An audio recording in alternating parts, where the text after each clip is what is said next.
Bonjour et bienvenue à tous. Près d'une dizaine d'années après leur déroulement, certains mystères restent inexpliqués. Disparitions, meurtres, enlèvements, les preuves peuvent être minces et les enquêteurs parfois débordés. C'est alors que des affaires troubles font leur apparition et n'évoluent pas, même au fil des années. Ces faits divers mystérieux alimentent alors la presse et Internet, éveillant soupçons occultes et présence d'aliens. Voici aujourd'hui 5 mystères modernes jamais résolus. Avant de commencer, voici les heureux gagnants du mois de décembre qui choisiront entre des cartes Google Play, iTunes et PlayStation Network. Félicitations à tous ceux qui ont gagné. Et si vous voulez participer au jeu du mois de janvier, n'oubliez pas que vous pouvez gagner au choix des cartes Google Play ou des codes PlayStation Networks et iTunes. C'est vous qui décidez. Tout ce que vous avez à faire pour participer, c'est d'être abonné à la chaîne. N'hésitez pas non plus à liker la vidéo et à activer la cloche des notifications. Voilà, comme ça. C'est parti.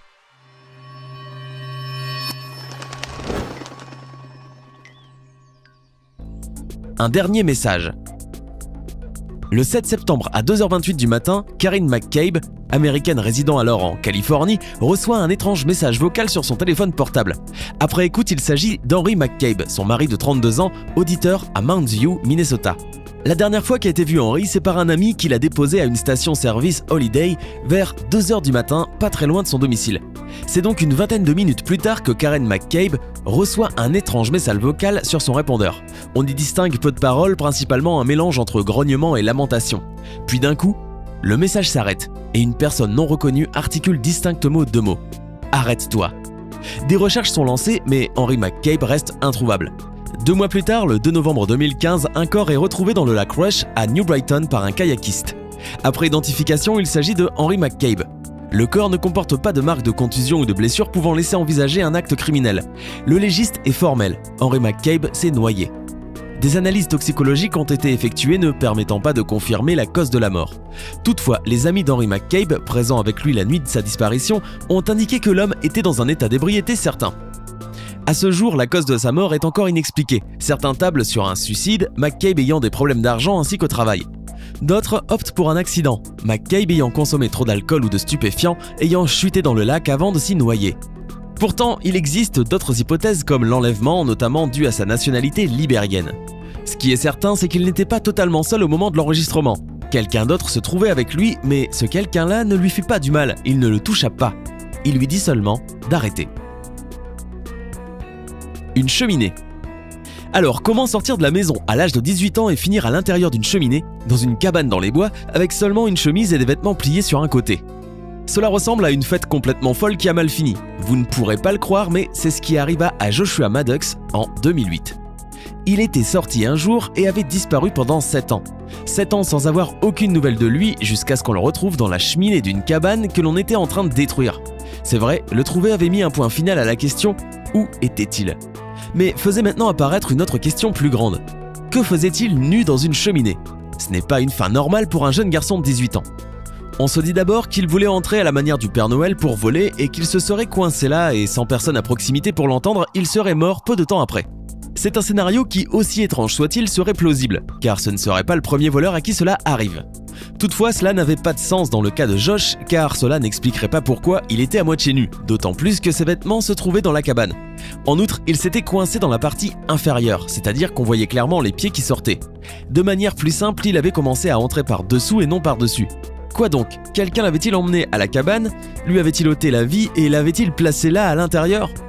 Même si cela ne vaut pas la peine que je vous dise à quel point c'est difficile de déplacer un corps et, dans ce cas, le mettre dans un endroit si petit, imaginons que ce fut le cas. Cela paraît également impossible car le garçon n'avait pas de blessure. Il n'avait pas été ligoté, étouffé, poignardé, rien. L'avait-on alors convaincu de le faire en le lui demandant tout simplement? Lui avait-on demandé de le faire de grâce? Dans tous les cas, cela paraît bizarre. Cela paraît bizarre même si l'hypothèse est largement acceptée. Mais sans preuve, on admet que pour une raison quelconque, il avait voulu s'y mettre volontairement et qu'au moment où il s'en rendit compte, il était coincé. D'accord, mais pourquoi se déshabiller? Ce garçon ne souffrait pas de problèmes mentaux. De ce fait, je peux croire que comme un jeune écervelé, il aurait voulu monter par la cheminée juste pour essayer, car lorsqu'on est jeune, on fait des stupidités de ce genre. Mais de la même manière, cela me paraît insolite qu'il ait enlevé ses vêtements avant de le faire. La seule chose qui pourrait expliquer tout cela, c'est qu'il l'ait fait volontairement. Il existe une autre probabilité bizarre, qu'il serait resté coincé parce qu'il voulait monter en étant habillé, qu'il aurait demandé de l'aide, que quelqu'un l'aurait entendu, que ce dernier l'aurait déshabillé du bas pour s'amuser et qu'il l'aurait abandonné. Je sais, cela a l'air dingue, mais toute l'histoire l'est en fait. Un téléphone portable perdu. En 2014, à Fidji, un garçon monte dans un taxi et se rend compte que quelqu'un y a oublié son téléphone portable. En cherchant de quoi contacter son propriétaire, l'étudiant passe quelques temps dans les fichiers du téléphone. Il y découvre alors une vidéo, vraisemblablement tournée entre 2012 et 2013. Durant la dizaine de minutes de vidéo, on y découvre l'exécution de sang-froid de 4 hommes à la mer. Un par un, ils sont abattus d'une rafale de balles, inondant l'eau salée de leur sang. Seulement, les corps n'ont jamais été retrouvés. Après leur meurtre, les hommes ont pris quelques selfies, fiers de leur coup. Des voix sont clairement entendues, permettant d'identifier plusieurs langues, le chinois, le vietnamien et l'indonésien. Plusieurs navires entourent la chaloupe.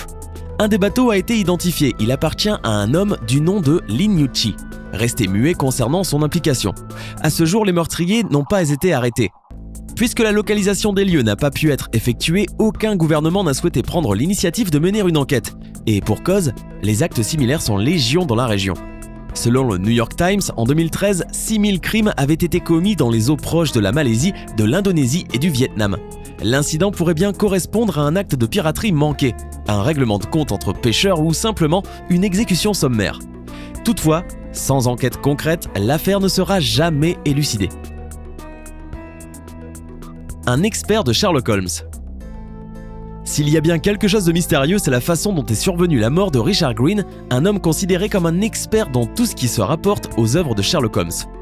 Comme si cet intérêt pour le mystère, les détectives et les décès non résolus l'amenèrent à connaître lui-même une fin inexpliquée. Richard a été trouvé dans son lit, entouré d'ours en peluche et étranglé, mais d'une manière un peu étrange, avec des lacets de chaussures et une cuillère en bois, de telle manière que les lacets étaient enroulés sur le dos de la cuillère qui l'étouffait. C'est bizarre car c'est très laborieux. Pour commettre un meurtre de cette façon, l'utilisation des lacets et de la cuillère montre qu'on avait improvisé. Mais entourer le corps avec des ours en peluche montre un certain orgueil. C'est comme si on ornait un travail. Pour quelqu'un qui est capable de décorer un cadavre, improviser avec la cuillère, ça ne colle pas.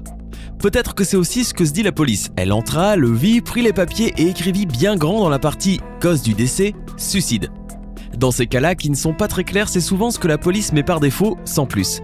Après la parution du rapport médico-légal, on affirma rapidement que cela était assez compliqué, pour ne pas dire impossible. L'asphyxie de Richard Green survint en serrant les lacets avec la cuillère. Si la personne, aussi résolue soit-elle, l'avait fait elle-même, elle se serait évanouie avant de réussir à s'étouffer. En s'évanouissant, elle se contracte et ne s'étouffe pas. Mais la question devient plus compliquée. Avant que cela n'arrive, Richard avait dit qu'il était contre la vente de certaines archives de Conan Doyle au sujet de Sherlock Holmes dans une vente aux enchères privées qu'il voulait empêcher et s'assurer qu'elles restaient accessibles au domaine public.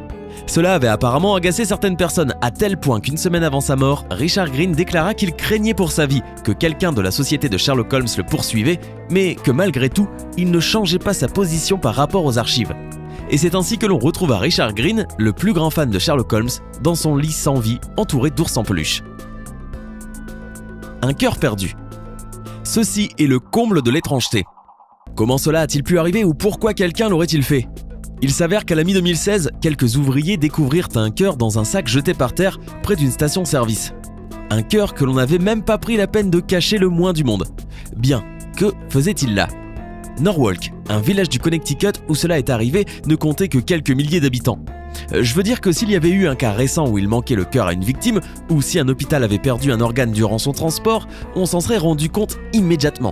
Mais ce n'était pas le cas. Ce cœur semblait n'appartenir à personne, et c'était la chose la plus étrange qu'il ne manqua à personne. Et de le perdre au milieu d'un transfert, cela semble étrange dans ces conditions, car rappelons-le, il était placé dans un sac en plastique, de ceux que l'on utilise pour congeler la nourriture. Cela nous laisse avec la probabilité que quelqu'un ou que plusieurs personnes l'aient posé là. Mais qui laisse un cœur sans rien de plus sur la pelouse ?